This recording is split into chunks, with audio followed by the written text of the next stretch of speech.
Hi guys, it's Richard Lewis here. Today I'm going to play Teammates. Who is the funniest? Who is the funniest? Different types of comedy. Uh, um, so Anders is obviously hilarious, but not because he tells a great joke, with a beginning, middle, or an end. It's just his mind is it's like talking to a mad scientist. It's insane. This is a guy who, in the middle of a broadcast, he's casting and watching the game, but there's a dormant part of his brain that isn't involved in that process. That's thinking of why don't we make hollow French fries so you can suck up the ketchup through them like a straw? Like, who has that idea? Well, Anders does. He has them all the time. He's absolutely mental. This is a guy, by the way, like the way he thinks and the way he behaves. I would have thought he'd been on all sorts of mad psychedelics, but no, he's just a regular dude with a crazy mind. So he always cracks me up. Like, Anders just breaks me in half, some of the stuff he says, because he just pulls it from nowhere, But it's unquestionably Thorin. I mean, Thorin in a different time, definitely not now, with everyone being a little bit too sensitive. But Thorin could have been like a stand-up, I think. I mean, like, literally, he makes comedic connections very quickly. He always can do like very good wordplay. And I think one of the reasons why he's endured as an analyst and been on so many desks down the years is purely and simply because of that raw entertainment value. He can always make you laugh. He can always make someone on the desk laugh. He can pull something from nowhere, and it makes the broadcast a little bit more alive. Now, the problem with that, obviously, is jokes don't always land, and we exist in a time as a society where there's almost like no greater crime, is there, than a joke that falls flat, or the punchline's offensive, or whatever it is. Duncan doesn't really care. He'll keep rolling the dice. He wants to be funny, and he wants you to laugh and have a good time, and he's willing to take the risk to do that. Who is the ladies' man? Who is the ladies' man? Well, so this is tough because I can only talk about memories, right? But obviously, a lot of us now, we're old, and we're all shacked up. So I want to make it absolutely clear: this isn't talking about now. This is talking about way back when. So listen, I'll flip the script a little bit on this one. Right, because the two good-looking, former bachelors that probably could have been Casanovas if they wanted to are now a commentary duo over in Valorant, and it's Sean Gares, who is just so clean cut, like immediately, settled down, father now, but I mean. Dude, you know what I mean? If you can't bring yourself to say Sean Gares, he's a good-looking guy, you got something wrong with you. But then the other one is DDK, and let me tell you, the best thing about DDK was, he's got this incredible physique, he takes his physical fitness very good, does martial arts, I always get it mixed up. I can't remember if it was karate or judo. He always hates it that I get it wrong. But he was also so oblivious. Like, back when he was single, you'd get, women coming up, and I'm watching, going, oh, look, yeah, this, so-and-so's trying to chat up DDK. And, they're making small talk, and DDK is, so enthusiastic about every topic. So they'd be trying to make small talk for the express purposes of, let's have a drink and, see what happens. But Dan would just want to talk about the topic because he would just get super excited. So, someone would come up and be like, oh, yeah, Counter-Strike, it's really good. And then Dan would be like, yeah, did you see that game? Did you see the tactics that this team were doing on it? And 40 minutes of just pure enthusiasm and childlike joy would come out. And obviously, that's not what they were there for. But that was Dan. We used to have to tell him afterwards, you do know she was and he'd be like, what, really? I'm like, damn, mate. So he's probably going to hate me for saying that. But he is such a nice guy, such a wholesome guy. He's settled down now, obviously, and I'm sure he's going to make his partner very, very happy. But man, he could have been a player if he wanted to. He never saw the angles. Who is the best on a night out? One of the things I used to hate about going out drinking with the CS talent is everyone would immediately fall into this like embarrassing alpha dog nonsense. Like everyone wants to be the big man, you know? And we'd go out, we'd be drinking, and it would be like everything's got to be like a tiresome argument, you know? I'm paying for this tab, I'm buying the drinks, I'm doing this, I'm doing that. I'll beat you at pool, I'll beat you in an arm wrestle. Here's a poke in the ribs. Is this? It's like fucking hell. Can we all relax for just 2 minutes? And there was a lot of that going on. It was like a very macho, you know, ridiculous environment sometimes. So for me, the person whose company I used to really enjoy when we used to go out drinking, I used to enjoy all their company, and I miss it, by the way. In the pandemic period, you have no idea. I'm gagging for a drink. I'll take all the pokes in the ribs and all the mockery, you know, and all the abuse just to get a good pint with the boys again. But I'll just say hands up, like it's Jason. You could go out with Jason and sit there and have like a mad, like, you know, super wicked intelligent conversation, just chilling, sipping a whiskey in the middle of the night. You know, or you could have a rager. He's got every gear to him, you know. And when you're a big drinker, people know what I'm talking about. You want to go through the gears with some people. You know, when it's like 4 a.m. and the bars are closed and you've got that one drink left in your hand and you want to just enjoy the last few hours as the sun comes up. Yeah, you need somebody like a Jason there to talk to. He's great. Just a really, really nice guy. I consider him one of my like actual dear friends. You know, like not he's a mate, like dear friend. So yeah, I think he's like I always like going out with him. I know I'm gonna have a good time, and it takes a little bit of pressure off of me as well in terms of like having to be the grown up. It's nice not to be the grown up sometimes. So yeah, I mean, I love going out with all the lads, but yeah, Jason's an essential component. I'll also give one special shout out to Mo, if people remember him. Our time in Atlanta when I brought him in to do E-League for 3 weeks. Wow, we had some great times. Really, really great times that I can't talk about, but great times. Who has the worst fashion sense?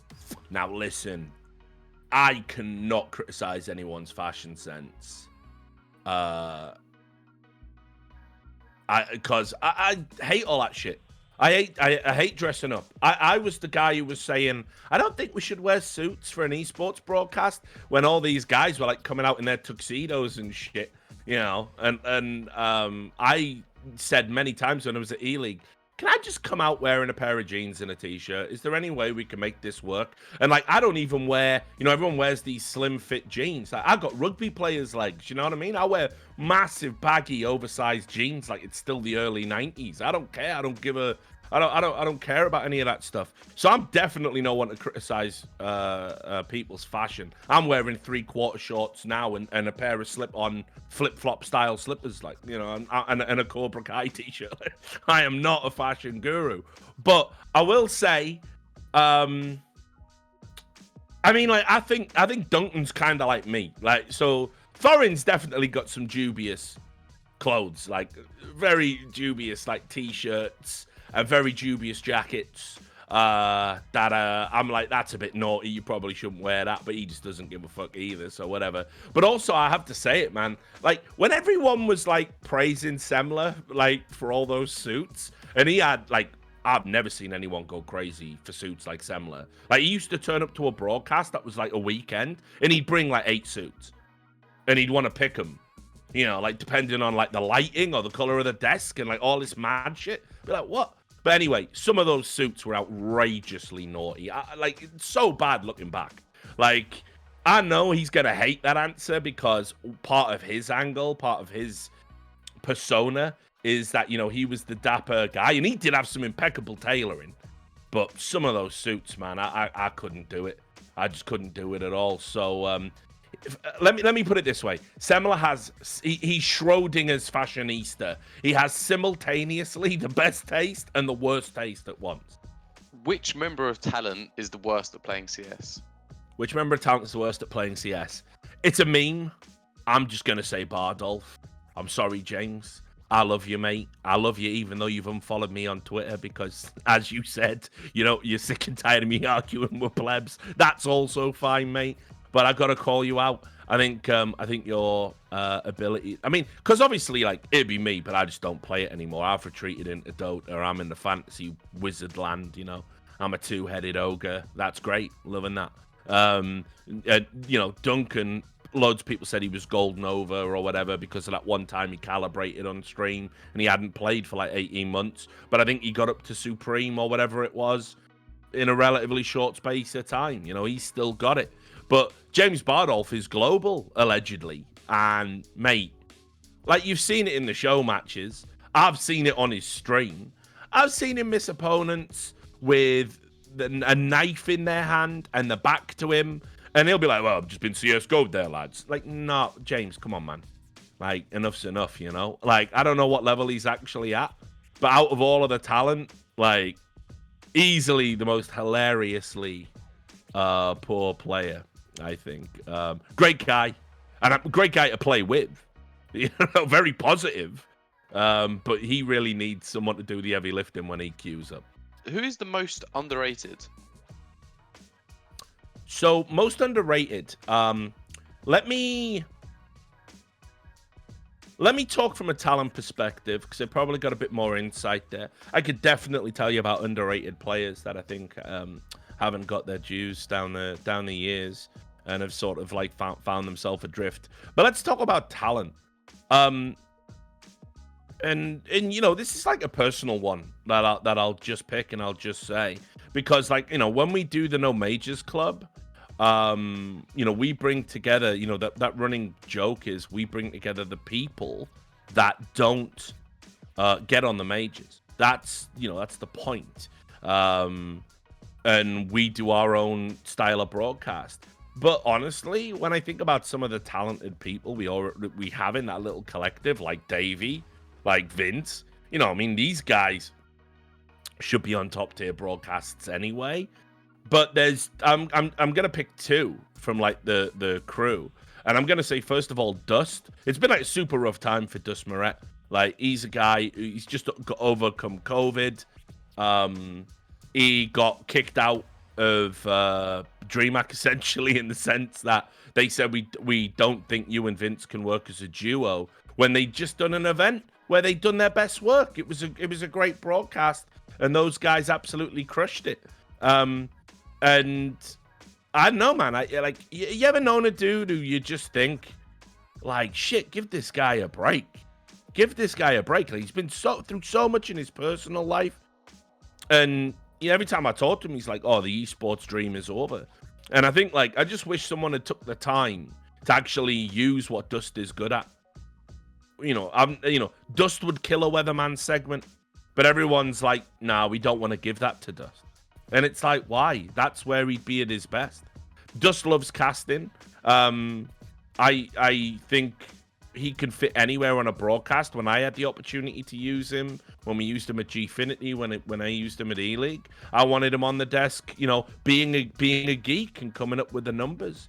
And it's okay to not be hilarious or funny or, out there or flamboyant or whatever other characteristic people think you need to be on a desk. You just lean into the person's personality. Like Dust's a talented dude, and I think the scene's treated him awfully, frankly. But I'll also just add one more as well. We have a commentator on there called Jackie Peters. He's a guy from the UK, and he's phenomenally talented. He just did the bot major finals with Sadakist, and Sadakist is widely considered the greatest CSGO caster we had, and Jackie held his own, and even Sadakist said at the end, like, holy shit, this guy's good. This guy doesn't get work. This guy doesn't even get the work Dust was getting. It's insane. So a lot of it's like networking, in this business, but what disgusts me most of all is people who are in a position to hire talent don't even know what they're hiring. They just go for the same few names over and over again. When I worked at E-League, when I worked at WSOE, where I was directly tasked with hiring talent, I made it a point to hire someone that had never had an opportunity before that I knew could kill it, because then you are growing the esports talent pool, and that's a great thing. He did it with Mustache Dave, for example. Look at him now over in PUBG. And I wish there were more people that would take that attitude and give guys like I just talked about the opportunities, because these guys will kill it and they want it, you know. So those two. Who are the best duo of all time? The best duo in terms of commentary for me, just all things considered, and obviously sticking to Counter-Strike, I guess, because there's other esports where we can get into that. But well, I'll keep it Counter-Strike, and I'll just say Henry G and Sadakist. And no disrespect to Semler and Anders, they are hugely important, not just for Counter-Strike commentary, but commentary in general, because they took the style the Tastosis duo had created and adapted it and changed it. This idea where you don't have one guy doing one thing and the other guy doing the other. You know, they made it storytelling, and that's what it should be. That's what the art was always going to be once we got it to its best place. Now, what, you know, when that style started taking off, you started getting all these great duos coming through, all these other great, you know, talent coming through and running with that and understanding we tell stories. But then the genius flourish is the Sadakist Henry G pairing. It's a pairing, by the way, that shouldn't have worked. These guys should have not been able to sort of get along in the first place. I mean, these guys, you know, very I don't want to say egotistical, but very, you know, like that they have a set idea about doing things and utterly believe in themselves. The idea that either one of them could sort of be in a duo is incredible, but somehow they made it work and made it work with each other. And what you got was the kind of veteran smarts of a player who'd been there, done that in the form of Henry G, and this incredibly intelligent, you know, wordplay maestro, somebody that always had the right sentence, the right call for the right moment. That's a gift that not many people in the history of sports have. And here you have two people who know how to create that hype and that little iconic soundbite. Too many casters these days are always going for the soundbite. Sadakist had an understanding of when it was needed and when it was necessary, and Henry knew how to get him there. That's, I mean, listening to those two in a stadium, it was sex for the ears. And I don't think anybody should be angry about those two getting the accolade of greatest duo of all time. I really don't. I think it's a compliment to everyone who went before them. And it's a high watermark for everyone who's active now to aim for, and I hope they do. I'm sure we'll see a pairing that'll take it to the next level, but it's going to be a long, long time, and it's going to be very hard to get there. Who is the most handsome? Yeah, so most handsome. Already have said this probably many times publicly. It's just Sean Gares. Like it just is. Now maybe this is me like revealing my own feelings and making it weird, and now Sean and his family are just going to shun me and never talk to me again, thinking that I have some secret man crush on him. It's not very secret. It's out in the open. I think Sean Gares is, like I say, I think if I could go back in time and kind of like, you know, make some lifestyle changes so I could, you know, be more like that. It shows you can sort of be a nerd, which Sean definitely is, but also, you know, take good care of yourself physically. And, you know, he's a good, wholesome dude. Like, he reminds me a lot of, like, Tom Brady. Like, Tom Brady's a guy, like, you just got to be mad envious of. You know, he's good looking, but he's not a party animal. He's happily married, you know, he loves his kids, you know, great father, and is the greatest of all time in terms of being a quarterback. So, you know, how can you not love that sort of thing? And I see a lot of that in Sean. Like, he is a guy who, you know, many people, despite his lack of success in terms of trophies, consider him one of the greatest in-game leaders to be in North America. I think, I bet he wish he was still active now, still capable of playing, so he could work with some of this young talent that's out there. I mean, hell, that would require NA to have a scene still, I guess. So, but yeah, I mean, like Sean Gares, most handsome, most wholesome, most amazing. It's definitely Sean. Thanks for watching the video, and be sure to like, comment, and subscribe below.